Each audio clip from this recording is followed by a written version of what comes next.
asene kanyinde, asene leno dunia dia.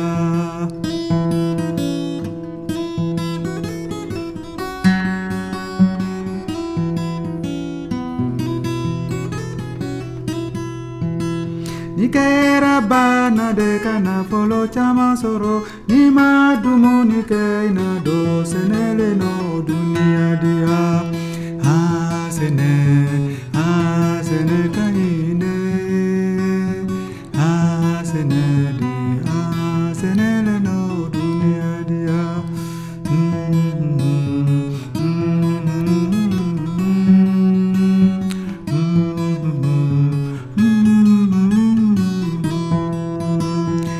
Asene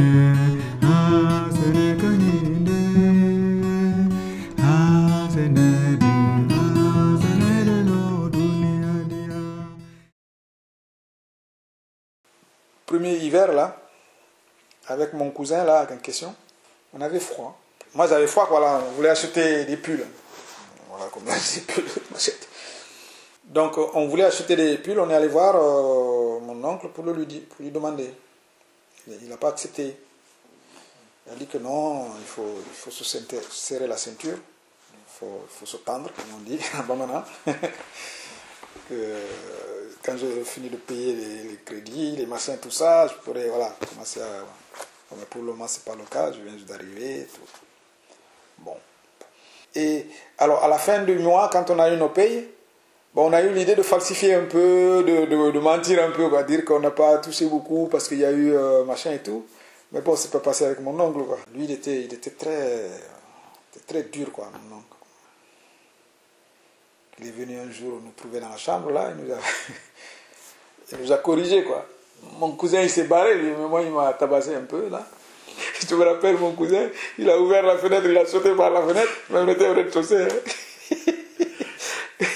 Moi, je n'ai pas eu le temps de courir, là, il m'a cassé le balai sur la tête, pam, pam, puis j'ai voulu sortir par la porte, il m'a attrapé comme ça, là, bon, comme j'étais plus jeune quand même, j'ai réussi à me séparer de lui, quoi, et j'ai fui, quoi.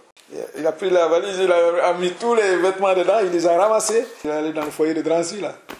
Il y avait les autres gars du village, là, il leur a amené mes affaires, il a dit, voilà, et avec mon argent et tout, hein. Il a dit, voilà les affaires de Demba, voilà son argent, je veux que vous preniez son billet, vous le renvoyez au village, et qu'il aille là-bas parce qu'il commençait à me désobéir et tout.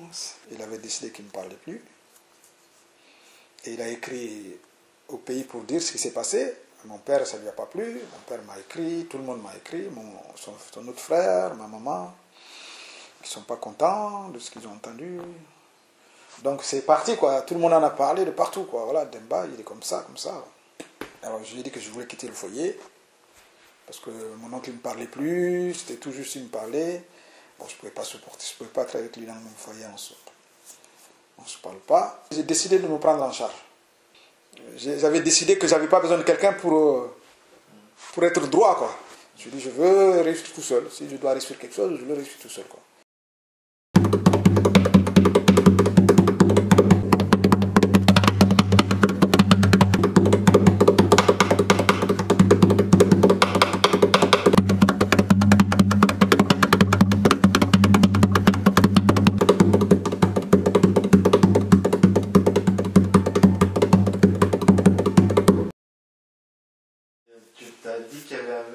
Africain aussi qui t'a dit faut pas que tu fasses comme tout le monde.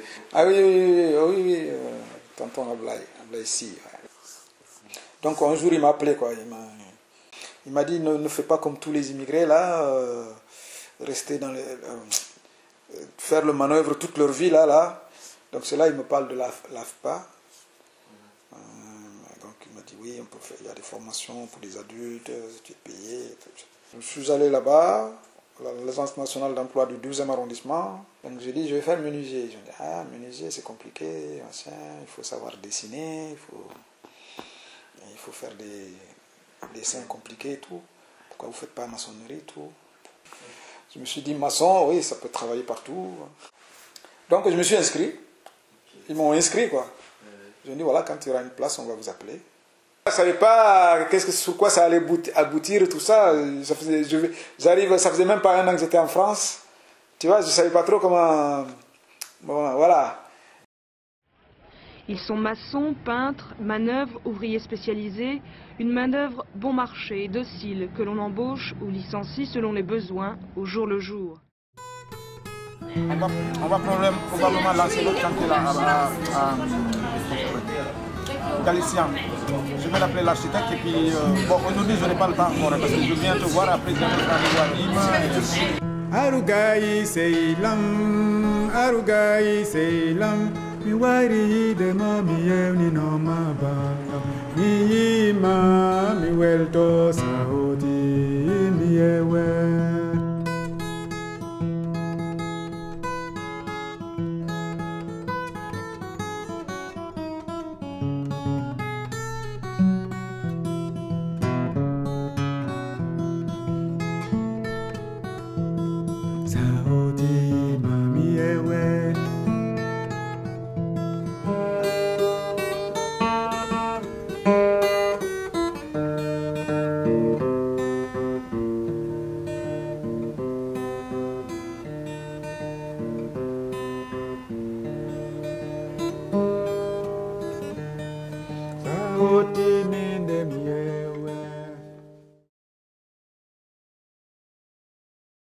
Et donc là-bas, tu as rencontré un Béninois, c'est ça?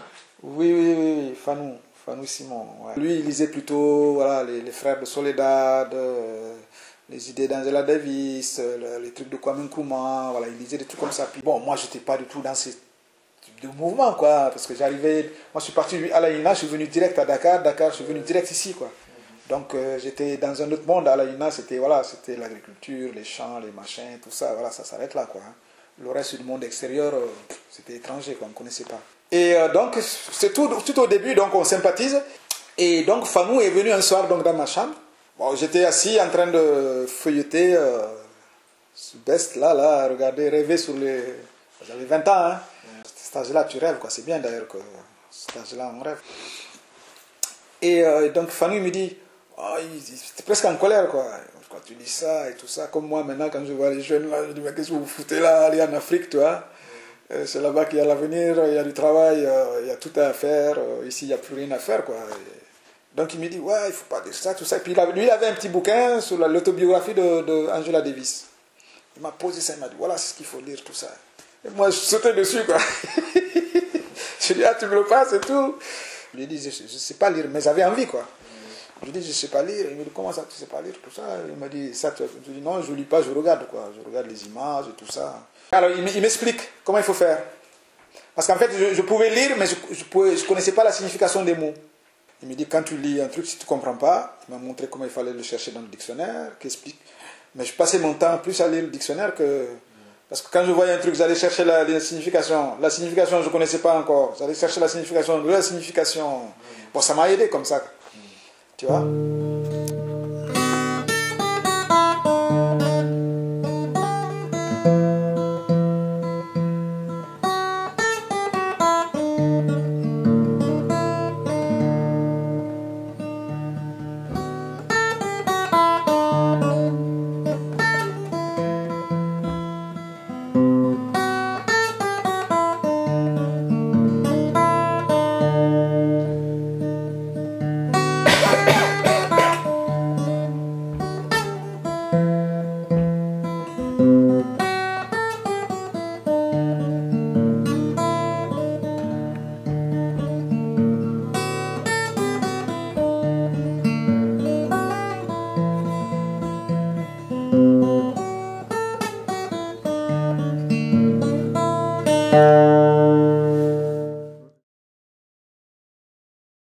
Simon, là, il m'a fait lire des trucs comme ça. Il m'a fait lire des trucs sur le marxisme. C'était un marxiste-léniniste. Donc, il m'a fait lire un livre de...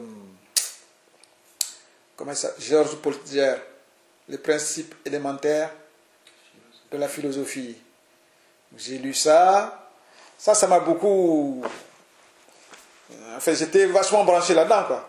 Donc, je lisais des trucs de communisme. Alors, je disais, bah, mais nous, on est comme ça déjà. Je dis, bon, moi, nous, on fonctionne comme ça déjà, quoi.